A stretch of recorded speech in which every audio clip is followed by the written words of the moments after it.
Lives of the Most Eminent Painters, Sculptors, and Architects by Giorgio Vasari.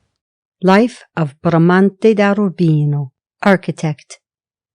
A very great advantage to architecture, in truth, was the new method of Filippo Brunelleschi, who imitated and restored to the light after many ages the noble works of the most learned and marvelous ancients. But no less useful to our age was Bramante, in following the steps of Filippo, and making the path of his profession of architecture secure for all who came after him, by means of his courage, boldness, intellect, and science, in that art wherein he had the mastery, not of theory only, but of supreme skill and practice. Nor could nature have created a more vigorous intellect, or one to exercise his art and carry it into execution with greater invention and proportion, or with a more thorough knowledge than Bramante. But no less essential than all this was the election to the pontificate at that time of Julius II, a pope of great spirit, full of desire to leave memorials behind him. And it was fortunate both for us and for Bramante that he found such a prince, a thing which rarely happens to men of great genius, at whose expense he might be able to display the worth of his intellect, and that mastery over difficulties which he showed in architecture.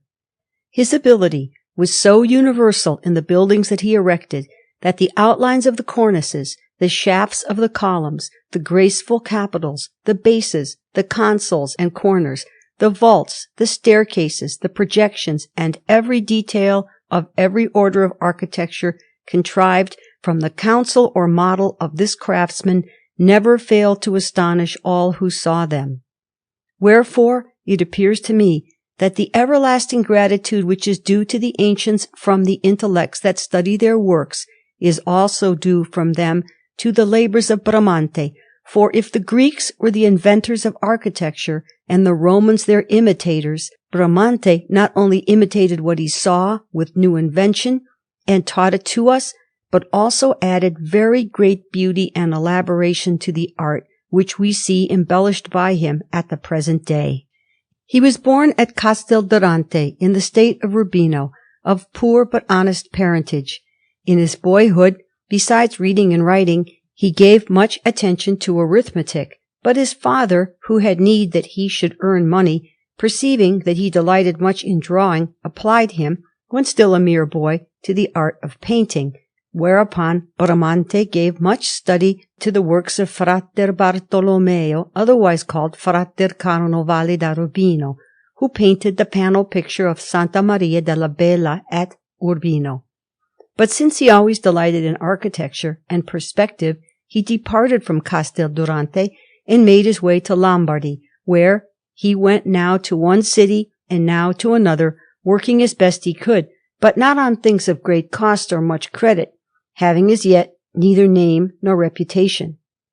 For this reason he determined at least to see some noteworthy work, and betook himself to Milan in order to see the Duomo. In that city there was then living one Cesare Cesariano, reputed to be a good geometrician and an able architect, who wrote a commentary on Vitruvius, and out of despair at not having received for this the remuneration that he had expected, became so strange that he would work no more, and having grown almost savage, he died more like a beast than like a human being. There was also one Bernardino da Trevio, a Milanese engineer and architect for the Duomo, and an excellent draftsman, who was held by Leonardo da Vinci to be a rare master, although his manner was rather crude and somewhat hard in painting. By his hand is a resurrection of Christ to be seen at the upper end of the cloister of the Grazie, with some very beautiful foreshortenings, and a chapel in fresco in San Francesco containing the deaths of St. Peter and St. Paul. He painted many other works in Milan, and he also made a great number in the surrounding district, which are held in esteem. And in our book there is a head of a very beautiful woman in charcoal and lead white, which still bears witness to the manner that he followed. But to return to Bramante, having studied that building and having come to know those engineers, he so took courage that he resolved to devote himself wholly to architecture. Having therefore departed from Milan, he betook himself just before the holy year of 1500 to Rome, where he was recognized by some friends, both from his own country and from Lombardy, and received a commission to paint over the Porta Santa of San Giovanni Laterano, which is opened for the Jubilee, the coat of arms of Pope Alexander VI, to be executed in fresco, with angels and other figures acting as supporters. Bramante had brought some money from Lombardy, and he earned some more in Rome by executing certain works, and this he spent with the greatest economy, since he wished to be able to live independently, and at the same time without having to work, to be free to take measurements at his ease of all the ancient buildings in Rome. And having put his hand to this, he set out alone with his thoughts, and within no great space of time he had measured all the buildings in that city and in the Campagna without, and he went as far as Naples, and wherever he knew that there were antiquities. He measured all that was at Tivoli and in the villa of Hadrian, and, as will be related afterwards in the proper place, made great use of it. The mind of Bramante becoming known in this way, the Cardinal of Naples, having noticed him, began to favour him. Whereupon, while Bramante was continuing his studies, the desire came to the said Cardinal to have the cloister of the Frati della Pace rebuilt in travertine, and he gave the charge of this cloister to Bramante, and he, desiring to earn money and to gain the goodwill of that cardinal, set himself to work with all possible industry and diligence, and brought it quickly to perfect completion. And although it was not a work of perfect beauty, it gave him a very great name, since there were not many in Rome who followed the profession of architecture with such zeal, study, and resolution as Bramante. At the beginning, he served as under-architect to Pope Alexander VI for the fountain of Trastevere, and likewise for that which was made on the Piazza di San Pietro. He also took part, together with other excellent architects, when his reputation had increased, in the planning of a great part of the palace of San Giorgio and of the church of San Lorenzo in Damaso, at the commission of Raffaello Riario, Cardinal of San Giorgio, near the Campo di Fiore, which palace, whatever better work may have been executed afterwards, nevertheless was, and still is held, on account of its greatness, to be a commodious and magnificent habitation, and the building of this edifice was carried out by one Antonio Montecavallo. Bramante was consulted with regard to the enlargement of San Jacopo degli Spagnuoli on the Piazza Navona, and likewise in the deliberations for the building of Santa Maria dell'Anima, which was afterwards carried out by a German architect. From his design also was the palace of Cardinal Adriano da Cornetto in the Borgo Nuovo, which was built slowly, and then finally remained unfinished, by reason of the flight of that cardinal, and in like manner the enlargement of the principal chapel of Santa Maria del Popolo was executed from his design. These works brought him so much credit in Rome that he was considered the best architect, in that he was resolute, prompt, and most fertile in invention, and he was continually employed by all the great persons in that city for their most important undertakings.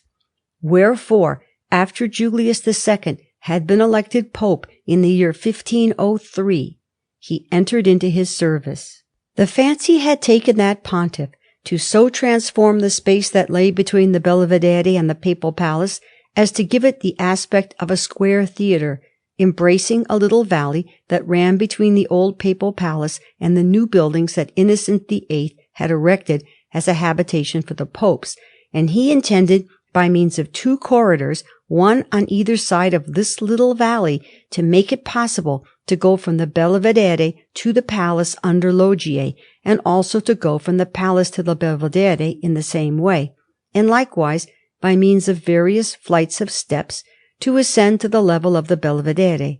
Whereupon Bramante, who had very good judgment and an inventive genius in such matters, distributed 2 ranges of columns along the lowest part, first a very beautiful Doric loggia, similar to the Colosseum of the Savelli, although in place of half columns he used pilasters, and all built of travertine, and over this a second range of the Ionic order, full of windows, of such a height as to come to the level of the first floor rooms of the papal palace, and to the level of those of the Belvedere, intending to make afterwards a loggia more than 400 paces long on the side towards Rome, and likewise another on the side towards the wood, with which, one on either hand, he proposed to enclose the valley, into which, after it had been levelled, was to be brought all the water from the Belvedere, and for this a very beautiful fountain was to be made. Of this design Bramante finished the first corridor, which issues from the palace and leads to the Belvedere on the side towards Rome, except the upper loggia, which was to go above it. As for the opposite part, in the side toward the wood, the foundations indeed were laid, but it could not be finished, being interrupted by the death of Julius, and then by that of Bramante. His design was held to be so beautiful an invention that it was believed that from the day of the ancients until that day Rome had seen nothing better. But of the other corridor, as has been said, he left only the foundations, and the labour of finishing it was dragged on down to our own day, when Pius IV has brought it almost to completion. Bramante also erected the head wall of the Museum of Ancient Statues in the Belvedere, together with the range of niches wherein were placed in his lifetime the Laocoon, one of the rarest of ancient statues, the Apollo and the Venus, and the rest of the statues were set up there afterwards by Leo X, such as the Tiber, the Nile, and the Cleopatra, while some others added by Clement VII, and in the time of Paul III and Julius III, many important improvements were made at great expense. But to return to Bramante, he was very resolute, although he was hindered by the avarice of those who supplied him with the means to work, and he had a marvellous knowledge of the craft of building. This construction at the Belvedere was executed by him with extraordinary speed, and such was his eagerness as he worked, and that of the Pope, who would have liked to see the edifice spring up from the ground without needing to be built, that the builders of the foundations brought the sand and the solid foundation clay by night, and let it down by day in the presence of Bramante. End note. The word calavano has been substituted here for the cavavano of the text, which makes no sense. End note. Who caused the foundations to be made without seeing anything more of the work. This inadvertence was the reason that all his buildings have cracked and are in danger of falling down, as did this same corridor, of which a piece 80 braccia in length fell to the ground in the time of Clement VII, and was afterwards rebuilt by Pope Paul III, who also had the foundations restored and the whole strengthened. From his design also are many flights of steps in the Belvedere, varied according to their situations, whether high or low, in the Doric, Ionic, and Corinthian orders, a very beautiful work executed with extraordinary grace. And he made a model for the whole, which is said to have been a marvellous thing, as may still be imagined from the beginning of the work, unfinished as it is. Moreover, he made a spiral staircase upon mounting columns, in such a way that one can ascend it on horseback, wherein the Doric passes into the Ionic, and the Ionic into the Corinthian, rising from one into the other, a work executed with supreme grace and with truly excellent art, which does him no less honour than any other thing by his hand that is therein. This invention was copied by Bramante from San Nicolo at Pisa, as was said in the Lives of Giovanni and Nicola of Pisa.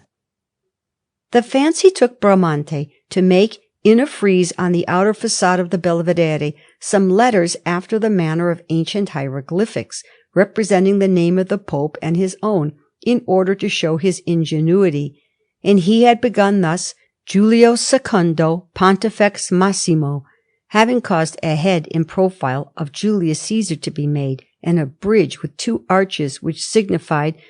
Julio II Pontifex, and an obelisk from the Circus Maximus to represent Maximus, at which the Pope laughed and caused him to make the letters in the ancient manner, 1 braccio in height, which are there at the present day, saying that he had copied this folly from a door at Viterbo, over which one Maestro Francesco, an architect, had placed his name carved in the architrave and represented by St. Francis, San Francesco, an arch, arco, a roof, tetto, a tower, torre, which, interpreted in his own way, denoted Maestro Francesco Architettore.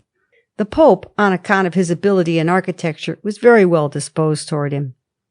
For these reasons, he was rightly held worthy by the aforesaid Pope, who loved him very dearly for his great gifts, to be appointed to the office of the piombo, for which he made a machine for printing bulls, with a very beautiful screw. In the service of that pontiff, Bramante went to Bologna in the year 1504, when that city returned to the Church, and he occupied himself throughout the whole war against Mirandola on many ingenious things of the greatest importance. He made many designs for ground plans and complete buildings, which he drew very well, and of such there are some to be seen in our book, accurately drawn and executed with very great art. He taught many of the rules of architecture to Raffaello da Urbino, designing for him, for example, the buildings that Raffaello afterwards drew in perspective in that apartment of the Pope, wherein there is Mount Parnassus, in which apartment he made a portrait of Bramante, taking measurements with a pair of compasses. The Pope resolved, having had the Strada Giulia straightened out by Bramante, to place in it all the public offices and tribunals of Rome, on account of the convenience which this would bring to the merchants in their business, which up to that time had always been much hindered. Wherefore Bramante made a beginning with the palace that is to be seen by San Biagio sul Tevere, wherein there is still an unfinished Corinthian temple, a thing of rare excellence.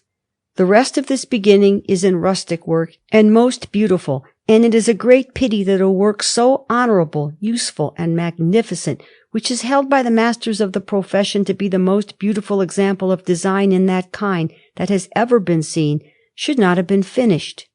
He made also, in the first cloister of San Pietro a Montorio, a round temple of travertine, than which nothing more shapely or better conceived, whether in proportion, design, variety, or grace, could be imagined, and even more beautiful would it have been if the whole extent of the cloister, which is not finished, had been brought to the form that is to be seen in a drawing by his hand. He directed the building in the Borgo of the palace, which afterwards belonged to Raffaello da Urbino, executed with bricks and mould castings, the columns and bosses being of the Doric order and of rustic work, a very beautiful work, with a new invention in the making of these castings. He also made the design and preparations for the decoration of Santa Maria at Loreto, which was afterwards continued by Andrea Sansovino, and an endless number of models for palaces and temples, which are in Rome and throughout the states of the Church. So sublime was the intellect of this marvellous craftsman that he made a vast design for restoring and rearranging the papal palace. And so greatly had his courage grown on seeing the powers and desires of the Pope rise to the level of his own wishes and genius, that hearing that he was minded to throw the church of San Pietro to the ground in order to build it anew, he made him an endless number of designs. And among those that he made was one that was very wonderful, wherein he showed the greatest possible judgment, with 2 bell towers, one on either side of the façade, as we see it in the coins afterwards struck by Julius II and Leo X by Caradosso, a most excellent goldsmith, who had no peer in making dies, as may still be seen from the medal of Bramante, executed by him, which is very beautiful. And so the Pope, having resolved to make a beginning with the vast and sublime structure of San Pietro,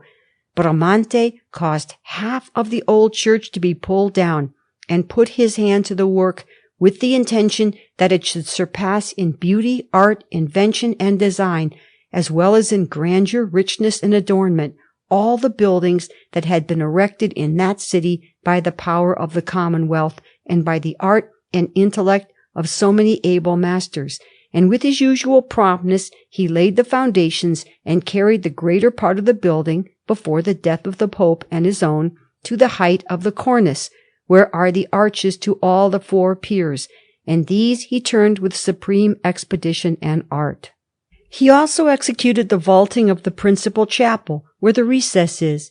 giving his attention at the same time to pressing on the building of the chapel that is called the Chapel of the King of France. For this work he invented the method of casting vaults in wooden molds, in such a manner that patterns of friezes and foliage like carvings came out in the plaster, and in the arches of this edifice he showed how they could be turned with flying scaffoldings, a method that we have since seen followed by Antonio da San Gallo. In the part that was finished by him, the cornice that runs right round the interior is seen to be so graceful that no other man's hand could take away or alter anything from its design without spoiling it. It is evident from his capitals, which are of olive leaves within, and from all the Doric work on the outer side, which is extraordinarily beautiful, how sublime was the courage of Bramante, whereby, in truth, if he had possessed physical powers equal to the intellect that adorned his spirit, he would most certainly have achieved even more unexampled things than he did. This work, as will be related in the proper places, since his death and down to the present day, has been much mutilated by other architects, insomuch that it may be said that with the exception of 4 arches which support the tribune, nothing of his has remained there.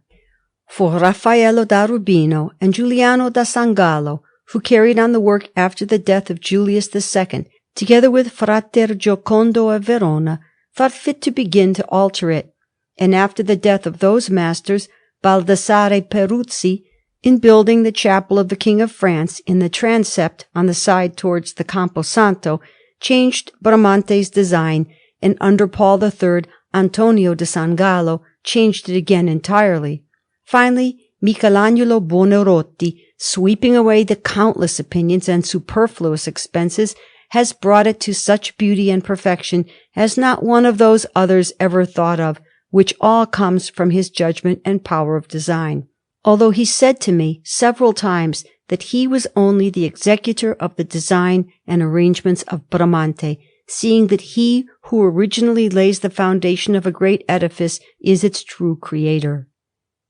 Vast indeed seemed the conception of Bramante in this work, and he gave it a very great beginning, which even if he had begun on a smaller scale, neither San Gallo nor the others, nor even Buonarroti, would have had enough power of design to increase, although they were able to diminish it. So immense, stupendous, and magnificent was this edifice.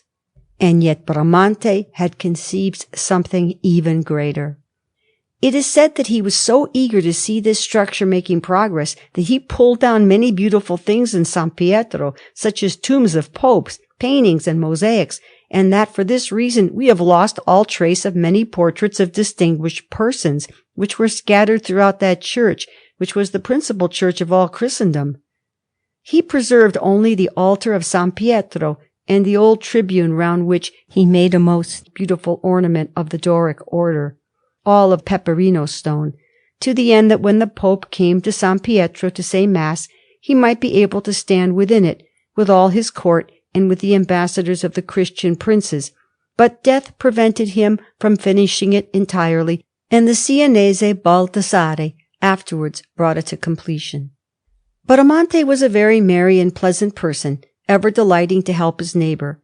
He was very much the friend of men of ability, and favoured them in whatever way he could, as may be seen from his kindness to the gracious Raffaello da Urbino, most celebrated of painters, whom he brought to Rome. He always lived in the greatest splendour, doing honour to himself, and in the rank to which his merits had raised him. What he possessed was nothing to what he would have been able to spend. He delighted in poetry, and loved to improvise upon the lyre, or to hear others doing this, and he composed some sonnets, if not as polished as we now demand them, at least weighty and without faults. He was much esteemed by the prelates, and was received by an endless number of noblemen who made his acquaintance. In his lifetime he had very great renown, and even greater after his death, because of which the building of San Pietro was interrupted for many years. He lived to the age of 70, and he was borne to his tomb in Rome with the most honourable obsequies by the court of the Pope and by all the sculptors, architects, and painters. He was buried in San Pietro in the year 1514. Very great was the loss that architecture suffered in the death of Bramante, who was the discoverer of many good methods wherewith he enriched that art, such as the invention of casting vaults and the secret of stucco, both of which were known to the ancients, but had been lost until his time through the ruin of their buildings. And those who occupy themselves with measuring ancient works of architecture find in the works of Bramante no less science and design than in any of the former, wherefore among those who are versed in the profession he can be accounted one of the rarest intellects that have adorned our age. He left behind him an intimate friend, Giuliano Leno, who had much to do with the buildings of his time, but was employed rather to make preparations and to carry out the wishes of whoever designed them, rather than to work on his own account, although he had judgment and great experience. During his lifetime, Bramante employed in his works one Ventura, a carpenter of Pistoia, who was a man of very good ability, and drew passing well. This Ventura, while in Rome, delighted much in taking measurements of antiquities, and afterwards, wishing to live once more in his native place, he returned to Pistoia. Now, it happened in that city, in the year 1509, that a Madonna, which is now called the Madonna della Umiltà, worked miracles, and since many offerings were brought to her, the Signoria that was then governing the city determined to build the temple in her honor. Whereupon Ventura, confronted with this opportunity, made with his own hand a model of an octagonal temple. End note. These numbers are missing from the text. End note. Braccia in breadth and braccia in height, with a vestibule or closed portico in front, very ornate within and truly beautiful. This having given satisfaction to the Signoria and to the chief men of the city, the building was begun according to the plans of Ventura, who, having laid the foundations of the vestibule and the temple, completely finished the vestibule, which he made very rich in pilasters and cornices of the Corinthian order, with other carved stonework, while all the vaults in that work were made in like manner, with squares surrounded by mouldings, also in stone, and filled with rosettes. Afterwards, the octagonal temple was also carried to the height of the last cornice, from which the vaulting of the tribune was to rise, during the lifetime of Ventura, and since he was not very experienced in works of that size, he did not consider how the weight of the tribune might be safely laid on the building, but made within the thickness of the wall, at the first range of windows, and at the second, where the others are, a passage that runs right through, whereby he contrived to weaken the walls so much that the edifice being without buttresses at the base, it was dangerous to raise a vault over it, and particularly on the angles at the corners, upon which all the weight of the vault of that tribune must rest. Wherefore, after the death of Ventura, there was no architect with courage enough to raise that vault. Nay, they had caused long and stout beams of timber to be brought to the place in order to make a tent-shaped roof, but this did not please the citizens, and they could not have it put into execution, and so the building remained for many years without a roof, until, in the year 1561, the wardens of works besought Duke Cosimo that His Excellency should so favor them as to cause that tribune to be vaulted. Whereupon, in order to meet their wishes, the Duke ordered Giorgio Vasari to go there and see whether he could find some method of vaulting it. And he, having done this, made a model raising the building to the height of 8 braccia above the cornice that Ventura had left, in order to make buttresses for it. And he decreased the breadth of the passage that runs right round between the walls, and reinforced the building with buttresses, besides binding the corners and the parts below the passages that Ventura had made between the windows, with stout keys of iron, double at the angles, which secured the whole in such a manner that the vault could be raised with safety. Whereupon His Excellency was pleased to visit the place, and being satisfied with everything, gave orders for the work to be executed, and so all the buttresses have been built, and a beginning has already been made with the raising of the cupola. Thus, then, the work of Ventura will become richer, greater in size and adornment, and better in proportions, but he truly deserves to have record made of him, since that building is the most praiseworthy modern work in the city of Pistoia.